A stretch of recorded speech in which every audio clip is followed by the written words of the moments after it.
Eu vou começar com você, porque na sua carreira, embora você tenha produzido obras densas, como, por exemplo, o Batismo de Sangue, existe uma predominância ali de histórias voltadas para um público juvenil.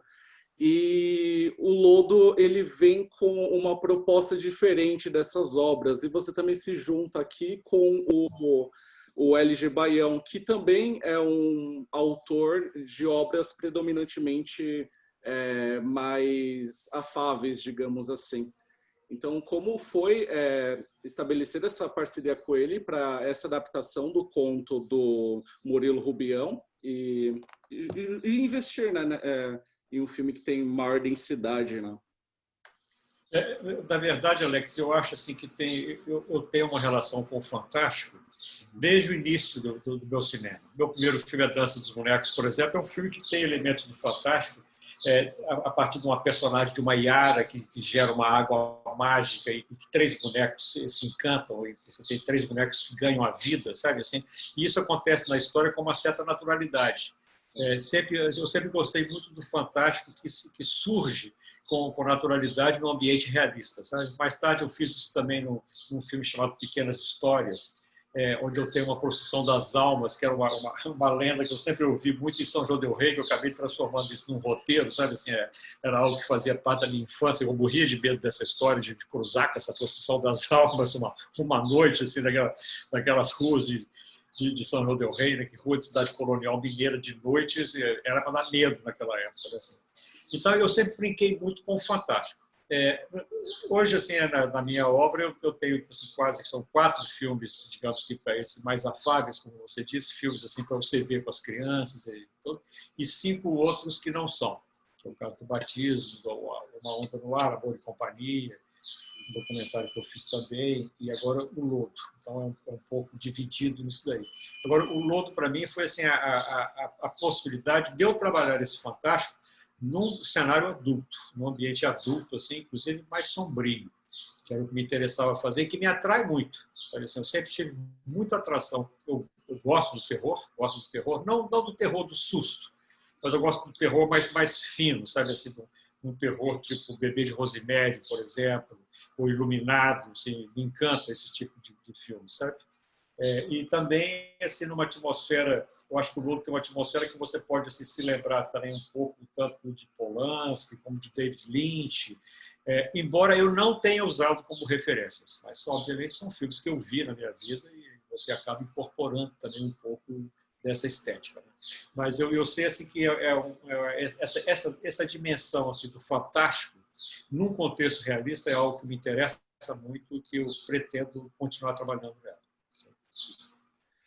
Eduardo, a minha próxima pergunta a você, eu quero saber como foi a sua preparação para viver esse protagonista, sobretudo em incorporar até mesmo esses elementos fantásticos que existem na história que podem ser associados, sabe, como um body horror, né? Em que o personagem acaba simplesmente sugado, né, por todas as coisas que estão acontecendo na vida dele. Então, você estabeleceu junto com o Elvésio uma relação mais intuitiva em relação a esse texto, ou vocês tiveram muitas discussões em relação a esses elementos? Não, eu acho que desde o princípio o Elvésio foi muito claro, assim, né, de que o nosso ponto de partida para abordar o realismo fantástico, né, do Rubião seria uma coisa mais naturalista, mais próximo do naturalismo. E eu acho que isso já foi, para mim, uma chave importantíssima do trabalho do ator, né? E evidentemente que depois eu acho que todas as situações, todas as cenas, todo o percurso do personagem foi muito pensado, discutido, a gente, né, ensaiou muito, fez várias leituras das cenas, discutiu muito o percurso do personagem, né? Então, assim, eu realmente eu acho que a indicação que o Elvésio deu, não só para mim, mas para todos os atores, foi bastante clara, assim, de abordar o personagem a partir de uma coisa mais do naturalismo. né? E isso e evidentemente a partir daí a gente estudou muito, leu muito as cenas. Eu acho que o Elvésio colocou assim de uma maneira muito clara, muito bem feita, assim, essa coisa de colocar o texto mesmo na boca dos atores, nas nossas bocas, né? Não existia nenhuma palavra fora de lugar, assim. Então, quando a gente foi para a filmagem, isso tudo já estava muito incorporado, assim. Todos os textos, todos os diálogos, todas as situações muito estudadas. Isso ajudou muito e também acho que outra coisa que ajudou muito, né, o Vécio, foi o plano de filmagem, né? A produção conseguiu estabelecer um plano de filmagem que também me ajudou muito nesse percurso do Manfredo, porque é um percurso que ele tem todo um processo de decadência, né? Ele vai se depauperando ao longo do roteiro, mas assim, todo o plano de filmagem me ajudou muito nesse percurso também, então isso foi muito bom, assim, né? Não teve muito essa coisa de fazer o fim, né? Principalmente esse caminho, né, de depauperamento dele, todo o processo, todo o cronograma de filmagens me ajudou muito. Foi algo que a gente teve que pensar super bem, assim, e como o personagem tem uma trajetória assim muito marcada, né, até fisicamente, há uma certa Uhum, decadência física dele, física do personagem, né? E uhum, além disso, esse tom que o Eduardo fala assim, não só dele, como do conjunto de atores, que era muito importante da gente encontrar esse tom antes da filmagem, que me preocupava, por exemplo, de estar buscando esse tom num set. Sabe, o set não é o lugar para você estar definindo qual é o melhor tom do ator, né? Então foi algo que a gente pôde trabalhar muito mesmo. Eu trabalhei não só com o Eduardo, mas como o conjunto dos atores, trabalhando as relações do Eduardo com o analista, com o chefe dele, com a irmã, com os outros atores, assim, quer dizer, isso nos permitiu depois filmar com uma rapidez enorme. Quer dizer, esse foi um filme feito em 4 semanas e meia, né? Que uhum. é um tempo muito curto, né, para um filme complexo como esse. Mas, como o Eduardo disse também, o próprio plano da produção, a gente traçou um cronograma que, de certa forma, foi muito bom para os atores assim, e para a gente na construção do filme, sabe? Assim, a forma que a gente foi conduzindo a filmagem. Uhum. Eu vejo, minha próxima questão também envolve muito o processo de adaptação, porque embora você estabeleça uma adaptação muito fiel ao conto, existe um elemento aqui que também é muito importante para o seu filme, que é a contemporaneidade, né, dessa história, de inserir esse protagonista, né, em um cenário que estamos vivendo agora. E você pauta muito bem no filme toda essa rotina repetitiva que ele vive, né, em um grande centro velho, né? E também tem todas aquelas relações profissionais, né? Às vezes ali algumas envolvendo até mesmo chantagens, né? Então, como foi pensar, né, esse contexto contemporâneo para essa história que foi escrita, né, já há algumas décadas?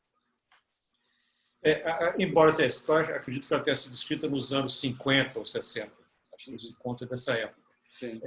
A gente sempre pensou que era uma história, no conto, uma história atemporal. Sabe assim, que eu quis todo o tempo assim, situá-la nos dias de hoje, mas deixar o personagem, Manfredo, um pouco deslocado. Deixar assim, o personagem como se ele estivesse fora do tempo dele. Que você vê que é uma história onde você tem uma metrópole dos dias de hoje, os carros que estão passando são os carros de agora, né? Os celulares que as pessoas usam são os de hoje, né? 4K, como brinca lá um colega dele no escritório, mas ao mesmo tempo ele é um personagem que tem um ranço assim, meio do passado. Sabe? Ele é um personagem com uma visão machista, ele é um homem que tem um pensamento meio retrógrado, né? Mas ao mesmo tempo é uma história dos dias de hoje. Como, aliás, que assim, a gente vive muito, né? A gente vive, os tempos que a gente vive hoje, eles trazem muitas coisas que são do passado, né? Que muitas delas que a gente já achava que já teríamos superado, que na verdade a gente não superou, né? Acho o próprio contexto assim, do contexto do machismo que o filme critica, de certa forma, que ele é um personagem extremamente machista, né? E que isso vem incorporado na história, né? Tem uma fala da irmã, por exemplo, que é uma fala que vem do conto, e que é uma fala que eu gosto muito, em que ela diz que dispensou a empregada porque basta uma mulher para o serviço dessa casa. Quando esse filme ele foi exibido lá, ele teve uma exibição na Mostra de Tiradentes, numa sala, numa tenda de cinema muito cheia, eu estava perto de umas 3 mulheres assim, que ficaram muito incomodadas com essa fala. Ficaram muito incomodadas, assim, conversaram entre elas, assim, rejeitaram a fala, assim, porque eu acho que a fala dava bem o contexto assim, do filme, dessa história, né, assim, que é uma história impregnada de coisas de outros tempos. Agora, na verdade, quer dizer, o Alex, eu sinto assim que o conto, para mim, o conto era como um novelo apertado, assim, que permitia a gente puxar as pontas, que foi algo que eu e o Baião fizemos muito, onde você tinha assim certas situações que eram uma frase do conto do Manfredo, do conto do Rubião, inclusive ele é um conto extremamente curto, ele é um conto de 10 páginas, e que nós transformamos num roteiro de 100 páginas, quer dizer, ou seja, nós trabalhamos isso muito, né? E eu chamei o Baião exatamente, que é um roteirista que eu admiro muito, e o Baião transita bem por diversas assim, áreas do roteiro, né? Exatamente por saber trabalhar bem com a fantasia, que para mim era uma coisa importante. E não só trabalhar bem com a fantasia, como trabalhar bem com o humor. Porque esse filme ele tem uma dose de humor, quer dizer, não é um humor escrachado, não é um humor de esculacho, mas ele é um humor refinado, um humor sombrio, né? que atravessa o filme inteiro. E isso era outro elemento que eu queria trazer também. O humor ele tem nesse filme, assim, eu acho que ele tem também um papel de aliviar, de certa forma, a angústia que o filme vai produzindo. Ele é um filme que eu tenho tido relatos assim, de várias pessoas e de gente acostumada a ver filmes, gente de cinema, e que se sentiu muito angustiada durante o filme. E eu acho que o humor, de certa forma, ele vai permitindo aliviar e de você ir embarcando na situação. E o absurdo dela, quer dizer, o absurdo, o humor também expressa muito esse absurdo. Assim, a coisa da justiça, por exemplo, ou a própria relação com o analista, né? Quer dizer, que está nesse campo do absurdo e que também é marcado por um humor também. Eu até queria que vocês refletissem um pouco mais sobre isso, mas eu vejo muito o Manfredo justamente como essa pessoa esse homem que inclusive se tornou uma pessoa de caráter machista, porque existe muito essa questão, né, do homem contemporâneo ter problemas em relação a expressar as suas próprias dores internas. E isso, inclusive, faz com que o personagem literalmente apodreça de dentro para fora, né? Então, o filme também é muito um reflexo disso, de passadas as gerações, e do conto até agora temos 50 anos, né, aproximadamente, ou mais do que isso. E não mudou muito esse perfil, né, do homem contemporâneo. Então, o filme vem como também um comentário a isso, a como o homem contemporâneo não se permite se rever internamente para uma evolução. Eu acho também, eu gostaria de ouvir o Edu também, eu acho que isso faz parte, sim. Acho que o filme faz uma crítica a esse machismo, sim. Quer dizer, não é à toa que, numa das primeiras imagens que eu coloquei, na cabeceira dele tem uma revista Playboy, que mais tarde aparece de novo nas mãos daquele menino estranho que está lá vendo a revista Playboy. É um componente que eu achei bem simbólico de ter assim, desde o início, porque o livro de cabeceira dele não é um livro, é a revista Playboy. Né? Assim, então, isso já um pouco nos conta que personagem é aquele. Né? E eu acho que a questão do machismo realmente nós vivemos num país em que o presidente da República do Brasil dá demonstrações de machismo e de estupidez sobre isso cotidianamente. Quer dizer, ele faz isso com o sucesso de uma certa claque que aplaude ele, que segue ele, né, todo o tempo. Então, quer dizer, na verdade, nós somos um país onde isso ainda é uma coisa, um elemento muito forte, que não, de forma alguma foi superado. Quer dizer, há toda uma discussão, quer dizer, a gente tem no Brasil um lado que ao mesmo tempo avança muito e que coloca e que expõe uma sensibilidade diferente de certos homens, né, de um homem contemporâneo, digamos assim, e por outro lado você tem uma grande parcela assim que é ao contrário, quer dizer, está presa a valores muito mais atrás, né? Eu acho que é um personagem absolutamente brasileiro nesse sentido, né? Acho que a gente vive uma sociedade que é extremamente machista mesmo. O filme critica isso, o filme coloca ali um homem comum brasileiro entrando numa espiral de encontro com o seu próprio inferno, né? E eu acho que o filme traz isso de uma maneira muito inteligente, assim, tem humor, como o Elvésio falou, que eu acho que é um elemento muito interessante do filme. Ele tem um humor negro muito inteligente e eu acho que o roteiro é muito preciso, assim, muito bem concatenado em todos os seus detalhes, assim, e eu acho que é um personagem contemporâneo brasileiro, mas ao mesmo tempo ele tem exatamente essa coisa, assim, por exemplo, a casa do Manfredo, como eu tinha dito, assim, acho que ela tem um elemento assim, um tanto atemporal, uma estranheza temporal, que é também muito interessante, assim, você não sabe direito em que tempo que aquele homem tá, né? Eu acho que um elemento da arte, né, da proposta do filme, que retrata, assim, de uma maneira bastante crítica esse homem, de certa maneira, tão anacrônico também, né? Eduardo, Tão anacrônico e tão presente ao mesmo tempo. Eu só queria assim, Exatamente. complementar assim, um pouco o que o Edu falou. Ontem mesmo nós vimos o nosso presidente da República fazendo uma declaração completamente machista, homofóbica em relação ao Guaraná lá do Maranhão, né? E isso ele faz todo dia, quer dizer, eu fico até me perguntando se o Manfredo seria o eleitor de Bolsonaro, sabe? Assim, pelas condições dele. E a gente vive um paradoxo, quer dizer, no Brasil, quer dizer, que me faz sentir o filme como muito mais contemporâneo até, porque nós estamos hoje numa pandemia que não passa, agravada pela nossa situação de desigualdade no Brasil, e nós temos o presidente querendo combater uma vacina que surge, que está sendo produzida numa relação do Estado de São Paulo com a China, para se tratar de um cara que vai ser candidato à presidência em 2022. Quer dizer, é o país do absurdo, né? Assim, a gente está numa situação que a gente já não sabe mais por onde a gente se orienta. Então, acho que o filme é muito contemporâneo, porque o filme lida com esses símbolos todos que estão muito presentes na realidade brasileira. é algo que faz uma espécie de manutenção, né, de uma geração de um Manfredo, mas também alimenta uma que está vindo, né, que está formando ainda a sua identidade, né, que é essa geração mais jovem que acaba também sendo contaminada por esse tipo de discurso. Eu acho que isso faz parte muito do Brasil de hoje, infelizmente. A gente acha que virou certas páginas, na verdade não viramos, né? O Eduardo, a gente estava comentando antes, assim, que parecia que a gente estava vivendo numa certa bolha, onde você percebe assim, que estamos avançando em vários aspectos, e aspectos morais, nos tornando mais progressistas enquanto sociedade, né? Avançando, e de repente você tem essa bolha estoura, e você percebe que não é bem assim, que a gente está mergulhado assim,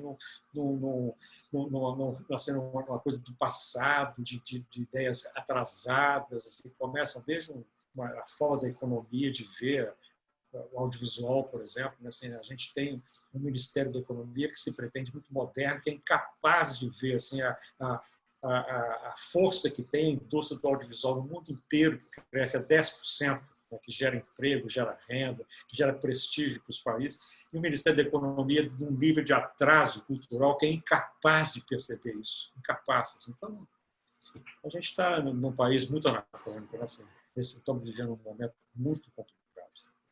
Eu concordo. Eu sinto que o Road é parte desse momento também. E eu quero direcionar, Eduardo, a você uma pergunta.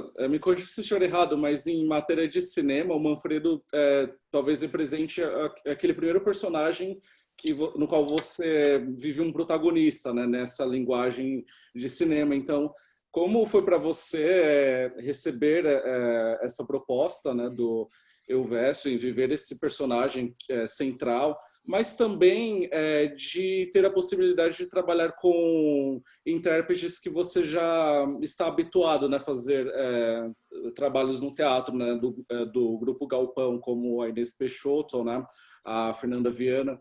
Então, como foi isso, né, a responsabilidade de ver um protagonista, ao mesmo tempo essas seguranças de trabalhar ali, de contracenar ali com pessoas que já são rostos bem conhecidos para você?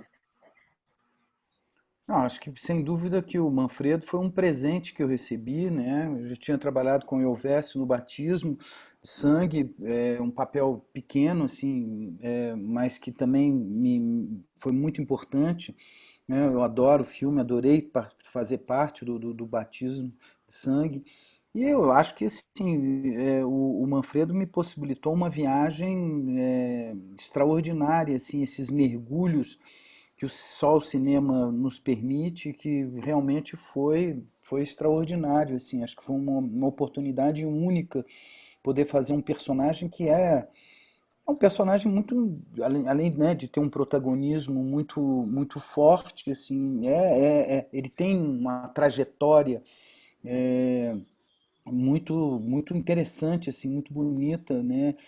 Eu acho que assim fazer também mergulhar na obra do Murilo Rubião, acho o Murilo um grande autor, um grande escritor brasileiro, assim, acho que de certa maneira muito esquecido. Acho que é muito bom assim esse resgate que o Elvésio promoveu de um conto desconhecido e ao mesmo tempo extraordinário do Murilo Rubião, né? E ter a oportunidade de viver o protagonista dessa história, para mim, realmente foi um privilégio incrível. Né? E o fato também de ter trabalhado com, né, a equipe toda, assim, eu acho que assim, o Lodo para mim foi, além do protagonismo, uma experiência para mim que eu nunca senti uma equipe tão